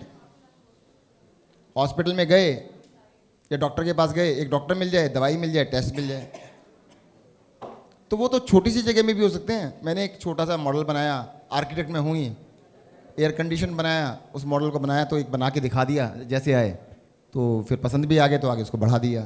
तो इसी तरीके से मैं बताऊँ तो हॉस्पिटल के अंदर जब मैं विजिट पे गया, एक हॉस्पिटल का रिव्यू किया मैंने। 200 बेड का हॉस्पिटल था बुराड़ी का, उसकी कॉस्ट थी 200 करोड़ रुपया। तो मैंने कहा भाई ये कितनी पर बेड कॉस्ट क्या है। कहते पर बेड कॉस्ट क्या होती है जी। मैं total cost divided by bed, number of beds. कहते अच्छा 1 करोड़ रुपया।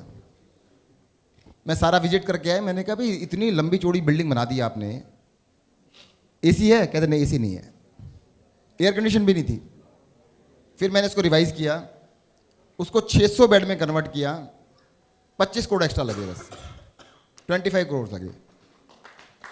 तो मेरा सबसे पहला फॉर्मूला होता है किसी भी चीज़ को अगर आपने करना है, बहुत सारे लोग कहते हैं, पत्रकार भी हैं, हमारे इकोनॉमिस्ट भी हैं, सबका ही कहना होता है पैसा और खर्च करो, पैसा और खर्च करो। मैं कहता हूं पैसा ज़्यादा खर्च नहीं करो, ठीक से खर्च करो।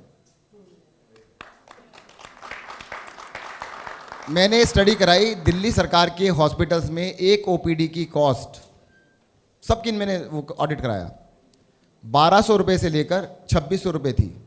1200 रुपये से लेकर 2600 रुपये, जिसमें सिंगल ओपीडी। मोहल्ला क्लिनिक में 120 रुपये, और मोहल्ला क्लिनिक में 365 टेस्ट होते हैं, वहाँ पे 10-20 होते हैं। तो मैं तो ये कह सकता हूँ जी, अगर अपनी यार्ड स्टिक को बहुत ऊपर कर लेंगे आप, हो सकता है। मैं 90% वाला हूँ जी, 100% मुझे पसंद नहीं है कभी भी। पर होता क्या है, मैं 1000 में से 90% लाना चाहता हूँ, बहुत सारे लोग 10 में से 10 लाना चाहते हैं, बस यही फ़र्क है। तो मेरा हमेशा जो वो होता है ना बेंचमार्क, वो बहुत ऊंचा होता है, कभी मैं अचीव नहीं कर पाया उसको आज तक। यही मुझे लगता है आइडियाज़ का मंत्र है।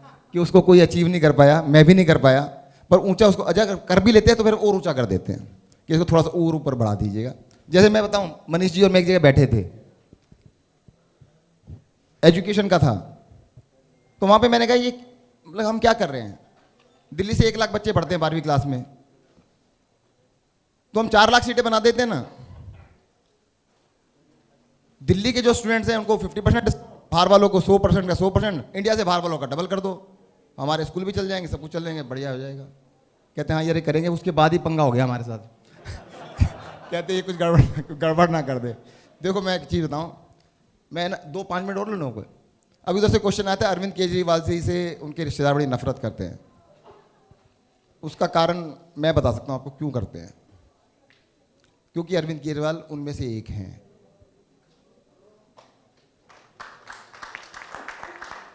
अपने बच्चों को पढ़ा लिखा बनाना चाहते हैं, IIT की है उन्होंने, वो भी चाहते हैं ऐसा हो जाए, परंतु अब उनमें से एक मुख्यमंत्री कैसे बन सकता है?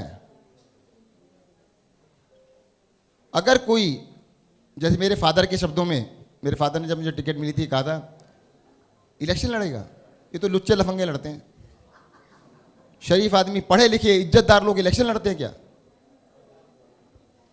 तो अब एक पढ़ा लिखा इज्जतदार आदमी इलेक्शन लड़ ले तो कहते हैं नहीं नहीं नहीं ये नहीं होना चाहिए। अरे भाई साहब आप ही में से एक हैं, आप ही के लिए कर रहे हैं, और वो कहानी ना हो जाए कि 40 में से 39 नंबर आए थे मेरे। पहले तो मास्टर जी ने थप्पड़ लगाया, घर जाके पापा जी को बताया, मैंने क्लास में टॉप कर लिया, तब भी थप्पड़ लगाया। कहते क्या हुआ? कहते कितने नंबर आए? 39। कहते 1 नंबर कहाँ गया? 1 थप्पड़ उन्होंने भी लगाया। तो मिडिल क्लास की आदत है, बच्चा अगर 100 में से 90 नंबर लेके आता है तो उसकी नाक कटी हुई होती है कि मेरी नाक कटवा दी। अरे भाई साहब अरविंद केजरीवाल जी ने 100 में से 90 नंबर लेके आए हैं, 100 नहीं लेके आए, कोशिश करेंगे 100 भी आ जाएंगे, उनको समझाना। और जिनकी वो बातें कर रहे हैं ना, आपको एक दुखद बात बता देता हूँ। मैं गांव में पैदा हुआ था जी, सबसे पहले उनके प्रश्न का उत्तर दे रहा हूँ। अपने पूरे परिवार में सबसे ज़्यादा कंजर्वेटिव मैं था विचारों, क्योंकि गांव की कल्चर थी ना, ज़्यादा हवा नहीं लगी थी। ये बात बता रहा हूँ आपको 2000 की बात, 24-25 साल पहले की बात। पूरे परिवार में आज सबसे ज़्यादा लिबरल मैं हूँ, मैं जहाँ था वहीं हूँ, मैं चेंज नहीं हुआ। वो सारे चेंज हो गए, सारे कंजर्वेटिव हो गए। अब पता नहीं कैसे कैसी बातें करते हैं, डॉक्टर्स हैं, इंजीनियर्स हैं, बड़े हाईली क्वालिफाइड हैं, वो इसी तरह की बातें करते हैं। मैंने यार तुम कहाँ रह गए, कहाँ आ गए? तो मुझे लगता है हमें इस पर सोचने की, विचार करने की जरूरत है। और जो आपने आइडिया की बात पूछी थी, आइडिया के लिए सबसे बड़ा आइडिया ये होता है, अगर हिमालय पर्वत पे चढ़ना है ना, तो सबसे पहले हिमालय पर्वत पे चढ़ोगे डिक्लेयर कर दो, फिर जनता छोड़ आएगी, आपको वापस आने नहीं देगी। अरविंद केजरीवाल जी को मैंने कह दिया पब्लिक भाषण में, इनॉग्रेशन करने आए थे, वो केंद्रीय जल मंत्री साथ में आए थे, मैंने कहा हम यमुना साफ कर देंगे और इसको 5 साल के अंदर यमुना साफ करके दिखा देंगे। इलेक्शन होते कहते ये तो संभाल। तो अब वो क्योंकि डिक्लेयर कर दिया ना, छोड़ेंगे नहीं मुझे, कहते यमुना साफ करके दिखानी ही पड़ेगी। तो सबसे बड़ी चीज़ होती है कि आइडिया तो अपने आप आएगा जब तुम कहते मरता क्या ना करता। तो जब तुमने कह ही दिया, पब्लिकली कह दिया, तो पीछे का रास्ता नहीं, बैक डोर हमेशा बंद होना चाहिए और फ्रंट डोर से डरना चाहिए, फेलियर से कभी नहीं डरना चाहिए। मेरे 10 आइडियाज़ होते हैं, उसमें से 9 फेल हो जाते हैं, परंतु मैं फिर भी कहने से बाज नहीं आता। मतलब हर सारे के सारे बैठे हैं, हमारे साथी बैठे हैं, कोई भी बात होगी, ये सारी आज अंदर की बातें बाहर हो रही है। मैं हर चीज़ का आइडिया देता हूँ, हर चीज़ का आइडिया देता हूँ। अरे परंतु क्या होता है कि मेरा जो 10 में से 1 होता है वो भी चल जाता है, क्योंकि बाकी तो बोलते ही नहीं। मेरे 100 आइडिया होते हैं, 100 में से 10 हो गए, वो कहते हैं हम 1 बोलेंगे, 1 में से 1 ठीक होगा, तो उनका 1 ठीक होता है, मेरे 10 हो जाते हैं, यही फ़र्क है। वैसे उनका स्ट्राइक रेट 100% है, मेरा 10% है। सर मेरे साथ कुछ ऐसा ही हुआ, पर्वत वाली बात, क्योंकि ये आइडिया की मुझे किताब लिखनी है, मैंने मेरी वाइफ प्रिया को बता दिया, उसके बाद उसने मुझे किताब लिखवाई दी। वैसे तो, किताब के बारे में छोटा सा बता दूं, तिहाड़ जेल में जाने के बाद मैंने वैसे आज तक जीवन में कुछ लिखा नहीं है, बोला बहुत कुछ है, पढ़ा भी कुछ है, मैंने भी किताब लिख डाली है। आज अनाउंसमेंट हो रही है, ये ब्रेकिंग न्यूज़ भी हो रही है। मोहल्ला क्लिनिक एंड बियॉन्ड मैं लिख चुका हूँ लगभग, बट हुआ क्या, बीच में मुझे इंटरिम बेल मिल गई, उसके बाद मैं उसको बाकी ले जा नहीं पाया, उसके बाद लिखा भी नहीं मैंने। मैं सोच रहा था कि 10 दिन लगेंगे, 15 दिन लगेंगे, मैं वेट कर रहा था, फटाफट निकल जाऊँगा। तो मुझे लिखने का मतलब इंक्लिनेशन ही नहीं हुई। तो अब उसको जब भी इलेक्शन के बाद मौका मिलेगा, थोड़ा बहुत टचिंग वचिंग करके मैं उसको पब्लिश जरूर करूँगा। Thank you so much. मैंने इसीलिए बोला है कि छोड़ेंगे नहीं मुझे, कि मुझे छोड़ेंगे नहीं। दरअसल सबसे बड़ी जो अरविंद जी बोल के गए ना, सबसे इंपॉर्टेंट है इंटेंट। अगर नीयत साफ है ना, सब कुछ ठीक होगा, उससे आगे कुछ नहीं है। Thank you so much sir. मेरा अगला सवाल अतिशी जी से है कि हमने बहुत बात education, health care reform, specific क्या क्या हमने काम किए दिल्ली में उसकी करी, लेकिन मैं जो समझता हूँ कि एक इम्पॉर्टेंट फैक्टर कि आम आदमी पार्टी की सरकार ने जो दिल्ली में जो काम किए, इतने तमाम सेक्टर्स में रिफॉर्म्स इम्प्लीमेंट किए जो कई सारे किसी भी और स्टेट्स ने नहीं किए हैं, इसका एक बड़ा कारण वो लोग भी हैं जो आम आदमी पार्टी से जुड़े और जिन्होंने इन कामों पर अपनी मेहनत करी, अपने साल दिए। आप खुद, आपकी शुरुआत as a reluctant politician, as you always say कि you are a reluctant politician से शुरुआत हुई। आपकी शुरुआत as an adviser to Manish Sisodia ji as an education minister हुई। दिन रात आपने कई साल केवल एजुकेशन एजुकेशन एजुकेशन पे काम किया और उसके बाद आप, हम सब जानते हैं, आप कैबिनेट मिनिस्टर बनी और अब मुख्यमंत्री बनी। इफ़ यू कैन शेयर कि ये जो एक टीम का जो रोल रहा है कि एक तो पर्दे के आगे कि चलो हमने ये सारे काम किए, बट पर्दे के पीछे how important was the role of this team that Arvind Kejriwal ji, Manish Sisodia ji, everybody assembled in translating the promise of Delhi model to reality? इस टीम में, एडवाइज़र्स की टीम में, पढ़े लिखे एडवाइज़र्स की टीम में एक मुख्य रोल प्ले किया हमारे दोस्त जैस्मिन शाह जी ने भी। And before answering that question मैं कुछ एनेक्डोट भी शेयर करना चाहूँगी। जब मैंने 2015 में मनीष जी के साथ एजुकेशन एडवाइज़र का रोल प्ले करना शुरू किया, सर के बगल के पीछे के कमरे में मैं 6th फ्लोर पे सचिवालय में बैठती थी। तो जून में मैंने ज्वाइन किया था एज एडवाइज़र। तो शुरू के दिन में बहुत सारे लोग मिलने आए आइडियाज़ देने के लिए एंड उसमें जनरली हमने तब ऐसा पाया कि बहुत सारे लोग ग्राउंड से जुड़े हुए नहीं थे। मतलब वो आइडियाज़ तो लेकर आते थे कि ये करना चाहिए, ऐसा होना चाहिए, लेकिन उनको बहुत अंदाज़ा नहीं था। तो कुछ दिन बाद हमने ऐसे लोगों से मिलना छोड़ दिया। तो वो टाइम भी मांगते थे, तो मैं फिर बहुत टाइम देती नहीं थी। तो मेरे साथ एक वॉलंटियर उस समय काम करता था, उसका नाम था हेमंत। उसने मुझे कहा कि ये ना एक जेपैल करके संस्था है, वहाँ पे एक पॉलिसी एडवाइज़र हैं जिनका नाम है जैस्मिन शाह, वो आपसे मिलने का टाइम चाहते हैं। मैंने कहा ये लोग बड़े फालतू होते हैं, टाइम मत देना। तो और फिर 2-3 दिन बाद फिर से आया जी, उसका फिर से ईमेल आ गया। मैंने उसे कहा तुम्हें बोला तो था ना टाइम नहीं देना है, तुम क्यों बोल रहे हो बार बार। लगातार 10 दिन तक जैस्मिन शाह टाइम मांगते रहे कि नहीं मुझे तो आपको अपने आइडिया देने ही देने हैं, आपको मुझे टाइम देना पड़ेगा। और तब आई थिंक जून 2015 में पहली बार जैस्मिन से मुलाकात हुई और जैस्मिन तब एजुकेशन के बारे में, हेल्थ के बारे में, तब ये एक जेपैल करके संस्था है, आप लोगों ने नाम सुना होगा अभिजीत बैनर्जी, एस्थर रुफ्लो का, जो MIT में काम करते हैं। उनका जो ऑर्गेनाइजेशन है जेपैल, तब जैस्मिन उनके south Asia vice president policy head थे। और जिस दिन जैस्मिन मिलने आए उस मीटिंग के बाद जो मेरे साथ वो वॉलंटियर काम करता था हेमंत, मैंने उससे कहा तुमने ज़िद करके टाइम ले लिया, अच्छा किया। एंड वहाँ से जैस्मिन के साथ ये जर्नी की शुरुआत हुई। जैस्मिन ने अपनी किताब में उस इंसिडेंट का भी मेंशन किया है। तो जैस्मिन के साथ जब मेरी पहली मुलाकात हुई, आई थिंक 1-1.5 घंटे हम बैठे थे। फिर मैंने मनीष सर से बात करी कि ये जैस्मिन नाम का लड़का है, ये मिलने आया था और मुझे लगता है कि हमें इनकी बात सुननी चाहिए। And I still remember Manish sir के घर पे शायद एक सैटरडे या संडे था, सर ने फाइनेंस सेक्रेटरी, एजुकेशन सेक्रेटरी को भी बुलाया और लगातार 2.5 घंटे बैठ के एजुकेशन पर, हेल्थ केयर पर, फाइनेंसेस पर बात शुरू हुई। और जैस्मिन के माध्यम से बहुत सारे और संस्थाएं हमसे जुड़ी। पर इंटरेस्टिंग बात ये थी कि जैस्मिन का एक तो पक्ष था जो ये एक पॉलिसी एडवाइज़र के तौर पे आया, पर पॉलिसी के साथ साथ जैस्मिन के अंदर एक पॉलिटिशियन भी छुपा हुआ था जो इस देश की राजनीति को बदलना चाहता था. And I think Jasmine specifically and many of us, जो पढ़े लिखे अच्छे इंस्टीट्यूशन से हमने पढ़ाई की, जो ये जज्बा रखते थे कि हम कुछ करना चाहते हैं, हमने कभी नहीं सोचा था हम पॉलिटिक्स में आएंगे. मैं जब कॉलेज में थी, मेरा एक क्लासमेट थे, उसके फादर तब एक सिटिंग चीफ मिनिस्टर थे. तो हमें यही लगता था कि जी चीफ मिनिस्टर हैं, अब इनका बेटा चीफ मिनिस्टर होगा, उसका बेटा चीफ मिनिस्टर होगा. इसी तरह की पॉलिटिक्स हमने देखी थी.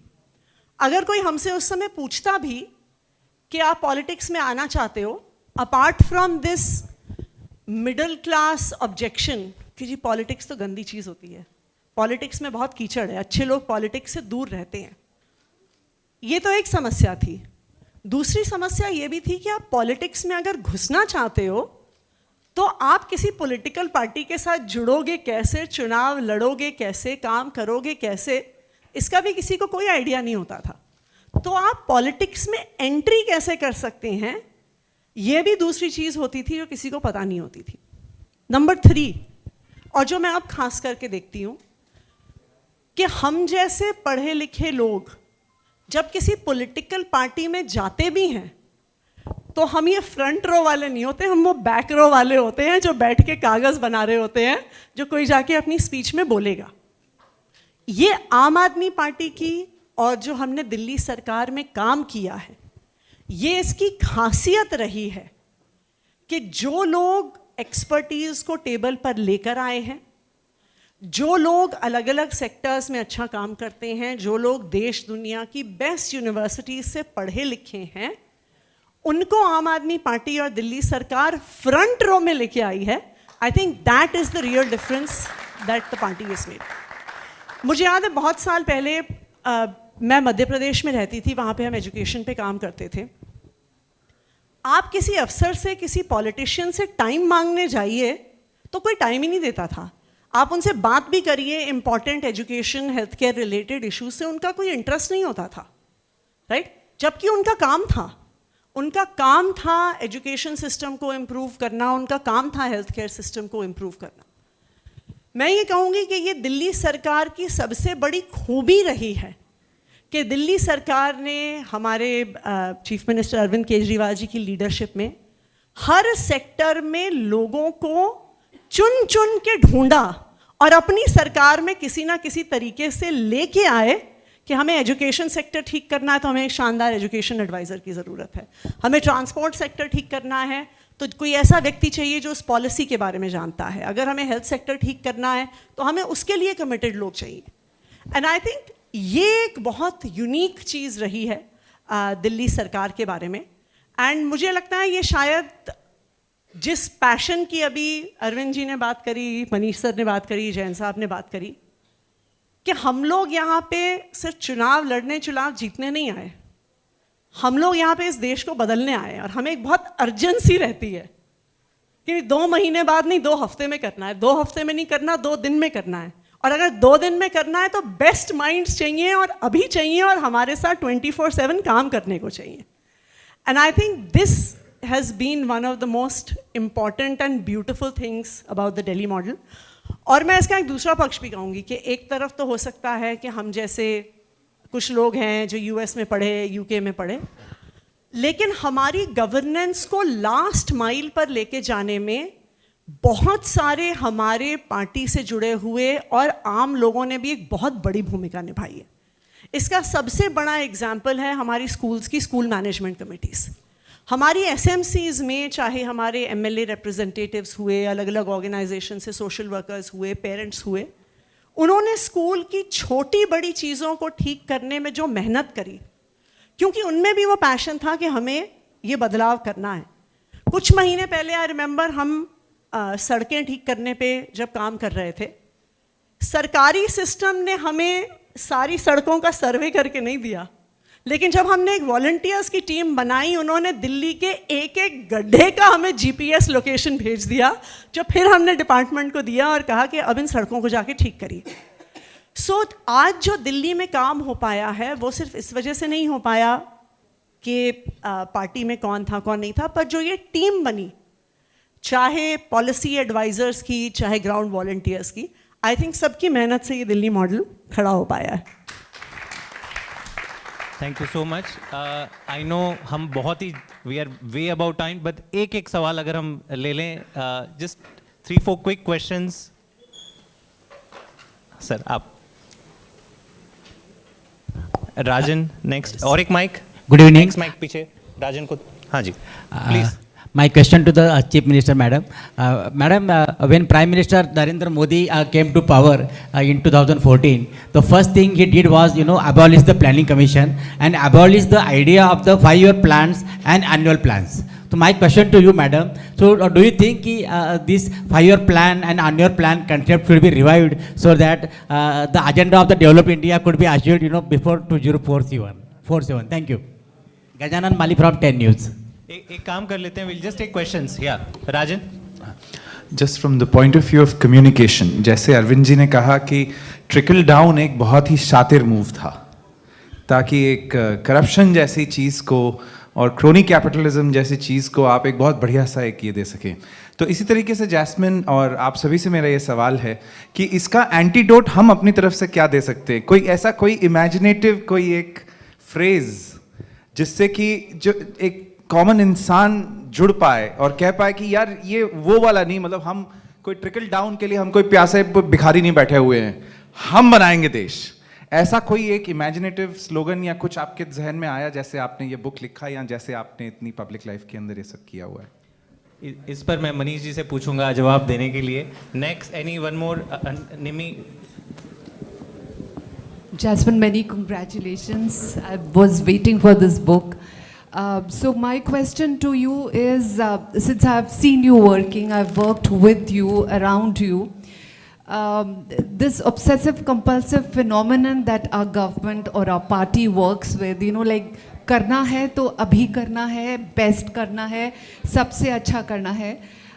Has that worked for us? And the second question is that what percentage of those incubated ideas, I remember in DDC we used to have say hundreds and hundreds of ideas, the maverick stream of thinking. So I just want to know what percentage have we been able to convert into actual policies? Like I can recount Swasthya Mitra was a wonderful scheme, but we couldn't put it into action. Farishte has been put into action, but very few people know about it. Happiness curriculum is something that I'm a fan of, but somehow we haven't been able to do it. Thank you. So, सबसे पहले आपका सवाल on 5-year plans. देखिए, मेरा ये मानना है कि हम प्लान 5 साल के बनाएं, 5 महीने के बनाएं, 50 साल के बनाएं, उसका आउटकम आना चाहिए. हमारे देश की आज मैं ये मानती हूँ एक सबसे बड़ी प्रॉब्लम्स में से एक है कि पॉलिसीज़ तो हम बहुत शानदार बनाते हैं. आप हमारे देश का राइट टू एजुकेशन एक्ट पढ़िए. अगर कोई ऐसा व्यक्ति हो ना कि जो किसी और देश से आता हो, किसी और ग्रह से आता हो, और वो हमारे देश का राइट टू एजुकेशन एक्ट पढ़ेगा, उसको लगेगा भारत से अच्छा एजुकेशन सिस्टम दुनिया में नहीं हो सकता. लेकिन कागज़ पे तो सब कुछ बहुत बढ़िया, लेकिन आप स्कूलों के अंदर जाइए तो छत से बरसात में पानी टपकता है, सर्दियों में ठंडी हवा आती है, बच्चे टाट पट्टी पे बैठे होते हैं, उनके पास पीने को पानी नहीं है, साफ टॉयलेट नहीं है, क्लास में टीचर नहीं है. तो हमारे देश का चैलेंज पॉलिसी मेकिंग और पॉलिसी प्लानिंग नहीं है, उसको ज़मीन पर उतारना है. मैं ये बहुत स्ट्रांगली मानती हूँ, और एजुकेशन सेक्टर को तो खासकर मैंने बहुत क्लोजली देखा है, सर के साथ काम करते हुए देखा है. ऐसा नहीं था कि हमारे आइडियाज़ में कुछ रॉकेट साइंस था, लेकिन हमने दिन रात मेहनत करी कि जो एक हमारा सिंपल सा भी आइडिया था कि भाई स्कूल साफ होने चाहिए, फिर हमने महीनों लगाकर आखिरी स्कूल के टॉयलेट को साफ करके दिखाया. And I think that is the big thing जो हमारे देश में चेंज होने की ज़रूरत है कि जी प्लान और पॉलिसी से सिर्फ काम नहीं चलेगा, हमें उसे इम्प्लीमेंट करके ग्राउंड पर उतारना है. ये हमारे देश का चैलेंज है. अभी जो ट्रिकल डाउन की बात कर रहे थे, उसका आसान सा है एंटीडोट है, ग्रो अप. ग्रो करिएगा. देखो मैं आपको एक छोटा सा बात बता दूं, इंडिया की जीडीपी जो है $2600 पर हेड है, अराउंड 2 लाख रुपए पर हेड पर एनम। परंतु इस देश के 100 करोड़ लोग, आप लोगों को जान के आश्चर्य होगा, वो 3000 रुपये महीना या उससे कम कमाते हैं, उनकी इनकम है। 100 करोड़ लोग। ये देश के कुछ लोग तो तरक्की कर चुके हैं, ऑलरेडी कर चुके हैं, वो दुनिया की सबसे डेवलप कंट्री से भी अच्छे उनके घर हैं, सब कुछ उनके पास अच्छा है। पर ये देश इस तरीके से ट्रिकल डाउन से कभी डेवलप होगा, इसमें मुझे बड़ा शक है। जब तक हम इंक्लूसिव ग्रोथ की बात नहीं करेंगे और जब तक किसी भी सोसाइटी के अंदर सबसे इम्पोर्टेंट इंसान नहीं होगा, अभी हमारे के लिए बहुत सारी चीज़ें ज़्यादा इम्पोर्टेंट है इंसान से, तब तक हम शायद आगे नहीं बढ़ पाएंगे। और जिन कंट्रीज़ को हम कहते हैं ना, उनकी कल्चर शायद हमसे पीछे है, बहुत सारी चीज़ों में हमसे बहुत आगे हैं, उनसे हमें कुछ सीख लेना चाहिए। आई थिंक आइडिया तो सत्येंद्र ही देंगे, वर्ड्स का हो या स्कीम का हो।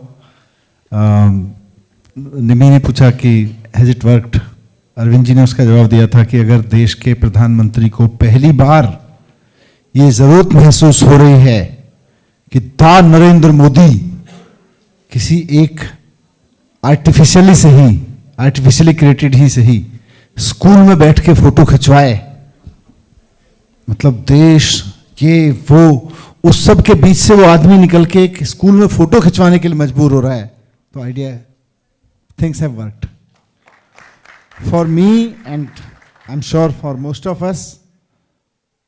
जब मैं 2015 में आतिशी और हम और बाकी सब लोग जाते थे स्कूलों में, नॉर्मली मैं और आतिशी सुबह सुबह स्कूल के लिए निकलते थे और फिर सत्येंद्र को परेशान करते थे, यार उसकी बिल्डिंग बड़ी ख़राब है, वो कहते थे उसका भी दे दो।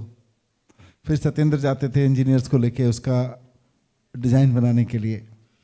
तो जब मैं जाता था मुझे बड़ा पेन होता था जब मैं वापस लौटता था कि यार कैसे ठीक होगा भी कि नहीं, कर भी पाएंगे कि नहीं। 2015 आज जब मैं स्कूलों में जाने का मौका मिला पिछले 1-2-3 महीने में मुझे, तो मैं कम से कम 15-20 मरतबा मैं आके गाड़ी में बैठता हूं तो मुझे लगता है देखो यार काम तो हो गया, बाकी तो देखेंगे, जो मौका मिलेगा करते जाएंगे, पर काम तो हो गया। Thank you very much. We have to go, so we have to wind it up.